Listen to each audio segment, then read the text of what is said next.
পুরান ঢাকার সূত্রাপুর ঘনবসতিপূর্ণ এই আবাসিক এলাকায় বছরের পর বছর ধরে অনুমোদন না নিয়ে দাহ্য ও বিপজ্জনক কেমিক্যাল মজুত করে আসছে এসকে ট্রেডার্স নামের একটি প্রতিষ্ঠান।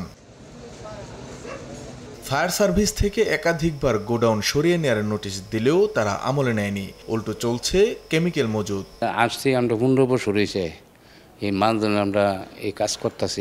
আমরা লেবার ফাটি আইলে মনে করেন মাল দিয়ে চালান দিকিয়া আমরা লেবার বুঝি নাম করতাম আমরা বলি। কোনো প্রকার ভেন্টিলেশন ছিল না এবং দোতলায়ও আপনার টিন সেট করে সেখানে কেমিক্যাল মজুদ রাখা হয়েছে, যা কোনো অবস্থাতে গ্রহণযোগ্য না। যে কেমিক্যালগুলো আছে এই কেমিক্যালগুলো যদি একটার সাথে একটা বিক্রিয়া হয় তাহলে একটা বিপজ্জনক অবস্থা সৃষ্টি হবে। মঙ্গলবার সকালে গোডাউনটিতে যৌথভাবে অভিযান চালায় ঢাকা জেলা প্রশাসন ও ফায়ার সার্ভিস। জব্দ করা হয় 40 থেকে 50 টন কেমিক্যাল। এ সময় 3 জনকে 6 মাস করে কারাদণ্ড এবং 1000 টাকা করে জরিমানা করে মোবাইল কোর্ট। বারবার সতর্ক করা সত্ত্বেও ওনারা কেমিক্যাল প্রোডাক্ট রাখছেন। এখানে 6 মাসের কারাদণ্ড দেওয়া হচ্ছে 3 জনকে এবং 1000 টাকা করে জরিমানা করা হচ্ছে। ওনাদের আরও 15 দিন করে ওনারা জেল খাটবেন। অভিযানের সময় পাওয়া যায়নি মালিককে।